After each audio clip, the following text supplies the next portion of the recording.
করে ভীষণভাবে আনন্দ। এই খেলা মন্দিরে একটা উৎসবমুখর পরিবেশ তৈরি হয়েছে। সদস্যদের এবং special thanks to Jamshed Hossain রয়েছেন, তাদেরকে বলবো এগিয়ে আসতে। দুটি টিমের প্লেয়ারদের সঙ্গে তারা শুভেচ্ছা বিনিময় করবেন এবং তার সঙ্গে সঙ্গে ফুটবলে কিক করে খেলার উদ্বোধন করবেন তারা। কমিটির পক্ষ থেকে যারা রয়েছেন একটু দুটি টিমকে সারিবদ্ধভাবে দাঁড় করিয়ে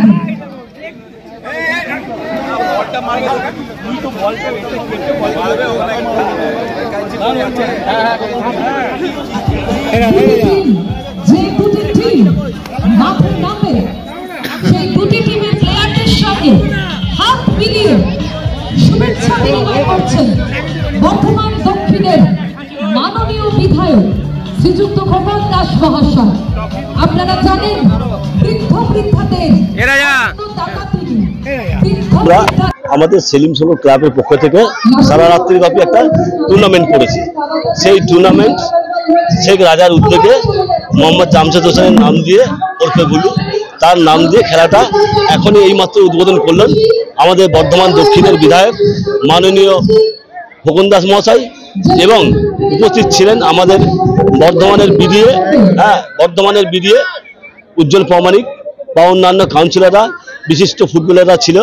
মোহনবাগান এবং মোহামেডানে যিনি খেলেছিলেন আমাদের দেবাশিস কোনার, উনিও ছিলেন, বিডিএ সেক্রেটারি উনিও ছিলেন। আমার নাম মোহাম্মদ জামশেদ হোসেন ওরফে বুলু। 16টা টিম আছে, তার মধ্যে বর্ধমানেরও আছে এবং বাইরেরও কিছু আছে, কলকাতা সহ। এরকম ধরনের খেলাধুলা এখানে মাঝে মাঝেই দেখা যায়, এটা কি মনে হচ্ছে কবে থেকে খেলাধুলা? এটা খুবই ভালো লাগছে। আমাদের মাননীয় মুখ্যমন্ত্রী মমতা বন্দ্যোপাধ্যায় উনি যে সবসময় চাই ছেলেরা খেলাধুলা করুক, সেই খেলাধুলা আমাদের বর্ধমানের দক্ষিণের বিধায়ক মাননীয় খোকন দাস এমএলএ কাপ প্রতি বছর করেন। আমরা 33 নম্বর ওয়ার্ডে সেলিম সিদ্ধান্তের পক্ষ থেকে প্রতি বছর করি। আমাদের মামা জামশেদের উদ্যোগে বা পরিচালনা রাজার উদ্যোগে আমরা খেলা পরিচালনা করছি। ছেলেরা যাতে মোবাইল থেকে ফিরে এসে খেলার জগতে আবার খেলাধুলা ঠিকমতো করতে পারে, সেটাই আমরা চেষ্টা করছি। আমরা এই খেলা আমাদের 2-4 বছর আগে খেলা হয়েছিল, মাঝখানে আমাদের খেলা বন্ধ ছিল। তারপর পুনরায় আমরা নতুন করে উদ্যোগ নিলাম যে আমরা যাতে খেলাটাকে আবার পুনরায় চালু করতে পারি, এবং আমাদের মাননীয় মুখ্যমন্ত্রী অনুপ্রেরণায় আজকে বিভিন্ন জায়গায় যে অবস্থায় খেলা ছিল, কিন্তু আমাদের রাজ্যের মুখ্যমন্ত্রী অনুপ্রেরণায় আজকে বিভিন্ন জায়গায় আমাদের খেলা চালু হয়েছে, এবং তার মধ্যে আমরা একটা উদ্যোগ নিয়েছি এই খেলা করানোর জন্য।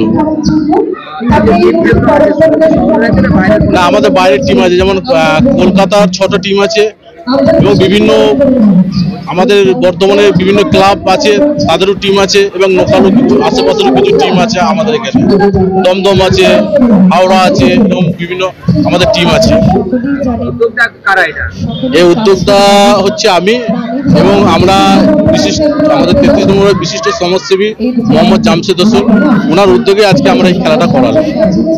সেলিম শেখ রাজা কংগ্রেসের সভাপতি তন্ময় সিংহ রায় এখানে উপস্থিত হয়েছে।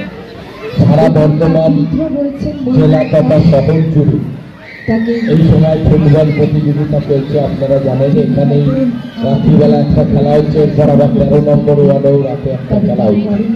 সারা শহরে যেভাবে নতুন করে একটা খেলার পরিবেশ হয়ে এসেছে, আমরা মনে করি বাংলার মাননীয় মুখ্যমন্ত্রী তিনি গোটা বাংলা জুড়ে একটা খেলার পরিবেশ ফিরিয়ে এনেছেন।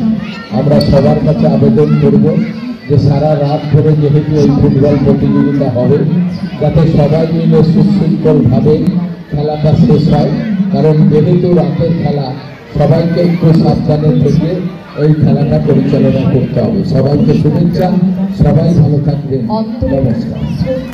আপনার গাড়ির অভ্যন্তরীণ সাজসজ্জার জন্য সেরা ঠিকানা কার ডেকার। শখের গাড়ি সাজাতে কিংবা সমস্ত রকম অ্যাক্সেসরিজ চান, তাহলে চলে আসুন কার ডেকার শপে। ঠিকানা ঘরদচটি ডিভিসি মোড়, পূর্ব বর্ধমান। যোগাযোগ নাম্বার 6204481691। শিক্ষার প্রতিষ্ঠানে বর্ধমান শহরে প্রথম এয়ার কন্ডিশনিং স্টাডি রুম ও ছাত্রছাত্রীদের বাড়ি পৌঁছে দেওয়ার সুব্যবস্থা। শিবাশ্রম ইনস্টিটিউট, নিউ গন্ধেশ্বরী বস্ত্রালয়, কেনাকাটার আনন্দ ভবন, ঠিকানা চাঁদনি চক, বড়বাজার, বর্ধমান। যোগাযোগ নম্বর 9233492358। ড্রিম লাইফ হসপিটাল, রাজ কলেজ মোড়, জিটি রোড, পূর্ব বর্ধমান।